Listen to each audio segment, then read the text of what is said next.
ಕೃಷ್ಣ ಪರಮಾತ್ಮ ಗೋಕುಲದ ಪ್ರತಿಯೊಬ್ಬರ ಮನೆಗಳಲ್ಲಿ ಒಳಗೆ ಹೋಗಿ ಹಾಲು, ಬೆಣ್ಣೆ, ಮೊಸರು, ಭಕ್ಷ್ಯಗಳು ಅದನ್ನೆಲ್ಲ ಸ್ವೀಕಾರ ಮಾಡ್ತಾ ಇದ್ದ. ಕೃಷ್ಣ ಅಂದ್ರೆ ತುಂಟು ಮಗು, ಪುಟಾಣಿ ಮಗು, ಆಕರ್ಷಣೀಯ ಮಗು, ಜ್ಞಾನಮಯವಾದ ಶರೀರ. ಅಂತಹ ದೇದೀಪ್ಯಮಾನವಾದ ತೇಜಸ್ವಿ ರೂಪದ ಕೃಷ್ಣ ಅಂದು ಗೋಕುಲದಲ್ಲಿ ತನ್ನ ವಿಶಿಷ್ಟವಾದ ಲೀಲೆಗಳಿಂದ ಭಕ್ತರನ್ನ ಆನಂದಗೊಳಿಸಿದ. ಅಂತಹ ಕೃಷ್ಣನ ನಾಡು ನಮ್ಮ ಉಡುಪಿ. ಸಹಜವಾಗಿ ಉಡುಪಿಯೂ ಕೂಡ ಅದು ಗೋಕುಲ, ಕೃಷ್ಣ ನೆಲೆಸಿದಂತಹ ಊರು. ಅಂದಮೇಲೆ ಕೃಷ್ಣಾಷ್ಟಮಿ ಅದೇ ಸಂಭ್ರಮ ಇಲ್ಲೂ ಬರಬೇಕಲ್ಲ. ಇದನ್ನ ಕಲ್ಪನೆ ಮಾಡಿದರು ಪರಮ ಪೂಜ್ಯ ಶ್ರೀಪಾದಂಗಳವರು. ಕೃಷ್ಣನ ಸನ್ನಿಧಾನದಲ್ಲಿ ನಡೆಯುವಂತಹ ಅನೇಕ ಉತ್ಸವಗಳು ಇದು ಮುಂದಿನ ಜನಾಂಗದವರಿಗೆ. ಕೃಷ್ಣಾಷ್ಟಮಿ ಅಂತ ಹೇಳಿದ ಕೂಡಲೇ ಪುತ್ತಿಗೆ ಶ್ರೀಪಾದಂಗಳವರು ಮಾಡಿದಂತಹ ಆ ಉತ್ಸವ ಒಂದು ಮಾದರಿಯಾಗಿ ಇರಬೇಕು.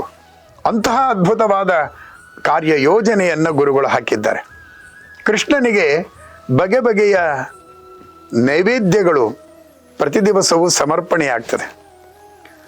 ಆ ಪ್ರಿಯನಾದ ಸಿಹಿಯನ್ನು ಇಷ್ಟಪಡುವಂತಹ, ಭಕ್ಷ್ಯಗಳನ್ನು ಇಷ್ಟಪಡುವಂತಹ ಸ್ವಾಖ್ಯ ರಸವನ್ನ ಸ್ವೀಕಾರ ಮಾಡಿ ಭಕ್ತರಿಗೆ ಆ ನೈವೇದ್ಯವನ್ನ, ತನ್ನ ಉಚ್ಚಿಷ್ಟವನ್ನ ಅನುಗ್ರಹಿಸಿ ಉದ್ಧಾರ ಮಾಡುವಂತಹ ಕರುಣಾಮೂರ್ತಿ ಭಗವಂತನಿಗೆ ಎಲ್ಲೂ ಇಲ್ಲದೆ ಇರುವಂತಹ ಒಂದು ಅಪೂರ್ವವಾದ ಉತ್ಸವ, ಅದನ್ನ ಲಡ್ಡು ಉತ್ಸವ ಅಂತ ಕರೀತಾರೆ. ಎಷ್ಟು ಬಗೆಯ ಲಡ್ಡುಗಳು ನೋಡಿ. ಕಲ್ಪನೆ ಮಾಡ್ತಾ ಹೋದ್ರೆ 1-2 ಲಡ್ಡುಗಳಲ್ಲ. ಕೃಷ್ಣನಿಗೆ ಅಂತ ನಾವು ಯೋಚನೆ ಮಾಡಿದರೆ ನಮ್ಮ ತಲೆಯಲ್ಲಿ ಅನೇಕ ಬಗೆಯಾದಂತಹ ಲಡ್ಡುಗಳು ಸಿಗ್ತದೆ. ಗೋಪಿಕಾಸ್ತ್ರೀಯರು ತಮ್ಮ ಸರ್ವಸ್ವವನ್ನು ಕೃಷ್ಣನಿಗಾಗಿ ಅರ್ಪಣೆ ಮಾಡುವಾಗ, ಕೃಷ್ಣನ ಬಳಿಯಲ್ಲಿ ಬರಬೇಕಾದ್ರೆ ಇಂತಹ ಎಲ್ಲ ನೈವೇದ್ಯದ ಪದಾರ್ಥಗಳನ್ನು ಸಿದ್ಧ ಮಾಡಿಕೊಂಡು ಕೃಷ್ಣ ಸ್ವೀಕರಿಸು ಅಂತ ಹೇಳ್ತಾ ಇದ್ರು. ಅಂತಹ ಕೃಷ್ಣನಿಗೆ ಪೂಜ್ಯ ಶ್ರೀಪಾದಂಗಳವರು ಹಮ್ಮಿಕೊಂಡಂತಹ ಲಡ್ಡು ಉತ್ಸವ ಸಾಂಪ್ರದಾಯಿಕವಾದ ಅನೇಕ ಬಗೆಯಾದಂತಹ ಲಡ್ಡುಗಳನ್ನು ಸಿದ್ಧ ಮಾಡಿ ದೇವರಿಗೆ ಅರ್ಪಣೆ ಮಾಡಿ ಅದನ್ನು ಭಕ್ತರಿಗೆ ನೀಡುವಂತಹ ಉತ್ಸವ ಇದು. ಅದರ ಜೊತೆಯಲ್ಲಿ ಗೋವರ್ಧನವನ್ನು ಎತ್ತಿ ಹಿಡಿದಂತಹ ಭಗವಂತನಿಗೆ ಪರ್ವತಾಕಾರದಲ್ಲಿ ಲಡ್ಡುವನ್ನು ಮಾಡಿ ಆ ಲಡ್ಡುವಿನಲ್ಲಿ ಕೃಷ್ಣನನ್ನು ಕಾಣುವಂತಹ ಒಂದು ಹೊಸದಾದ ಕಲ್ಪನೆ. ಈ ನಮ್ಮ ಊರಿನಲ್ಲಿ ರಾಶಿ ಪೂಜೆಗಳು ಎಲ್ಲ ನೋಡ್ತೀವಿ. ಅಪೂಪದ ರಾಶಿಗಳನ್ನು ಹಾಕೋದು, ಅಪ್ಪ ರಾಶಿಯನ್ನು ಮಾಡಿ, ಮೂಡೆಯ ರಾಶಿಯನ್ನು ಮಾಡಿ ಸಮರ್ಪಣೆ ಮಾಡುವಂತಹದ್ದು ನೋಡ್ತೀವಿ. ಹಾಗೆ ಹೊಸ ಕಲ್ಪನೆ ಉಡುಪಿಯಲ್ಲಿ ಕೃಷ್ಣನ ಸನ್ನಿಧಾನದಲ್ಲಿ ಲಡ್ಡುಗಳ ರಾಶಿಯನ್ನು ಹಾಕಿ ರಾಶಿ ಪೂಜೆ, ಲಡ್ಡು ರಾಶಿ ಪೂಜೆಯನ್ನ ಮಾಡುವ ಮೂಲಕ ಒಂದು ಹೊಸದಾದ ಸಂಭ್ರಮ ಭಕ್ತರಿಗೆ ಸಿಗಬೇಕು ಅಂತ ಈ ಲಡ್ಡು ಸಾಂಪ್ರದಾಯಿಕವಾದ ಲಡ್ಡುಗಳ ಸಿದ್ಧತೆಯನ್ನ ಪೂಜ್ಯ ಶ್ರೀಪಾದಂಗಳವರು ಹೊಸದಾದ ಕಲ್ಪನೆಯಲ್ಲಿ ಅದನ್ನ ಸಂಕಲ್ಪಿಸಿದ್ದಾರೆ.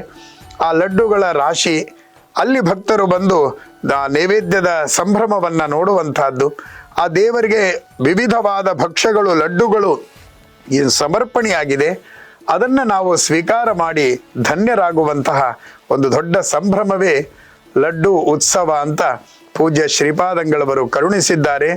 ಇದನ್ನ ಆಗಸ್ಟ್ ತಿಂಗಳ 22ನೇ ತಾರೀಕು ಈ ಒಂದು ಭವ್ಯವಾದಂತಹ ಸಂಭ್ರಮದ ಕಾರ್ಯಕ್ರಮ ಲಡ್ಡು ಉತ್ಸವ ನಡೀತಾ ಇದೆ. ನಾವು ನೀವೆಲ್ಲರೂ ಕೂಡ ಹೋಗೋಣ, ಆ ಲಡ್ಡುವನ್ನು ನೋಡೋಣ, ಆ ಲಡ್ಡು ಸಂಭ್ರಮವನ್ನ, ಲಡ್ಡು ಉತ್ಸವವನ್ನು ನೋಡೋಣ. ಅತ್ಯಂತ ವೈವಿಧ್ಯಮಯವಾದ ಆ ಲಡ್ಡು ಉತ್ಸವದಲ್ಲಿ ಭಾಗವಹಿಸಿ ದೇವರ ಪ್ರಸಾದವನ್ನ ಸ್ವೀಕಾರ ಮಾಡಿ ಧನ್ಯರಾಗೋಣ. ಬನ್ನಿ, 22ನೇ ತಾರೀಕು ನಡೆಯುವ ಲಡ್ಡು ಉತ್ಸವದಲ್ಲಿ ಕೃಷ್ಣನ ಸನ್ನಿಧಾನದಲ್ಲಿ ಭಾಗವಹಿಸಿ ಕೃತಾರ್ಥರಾಗೋಣ.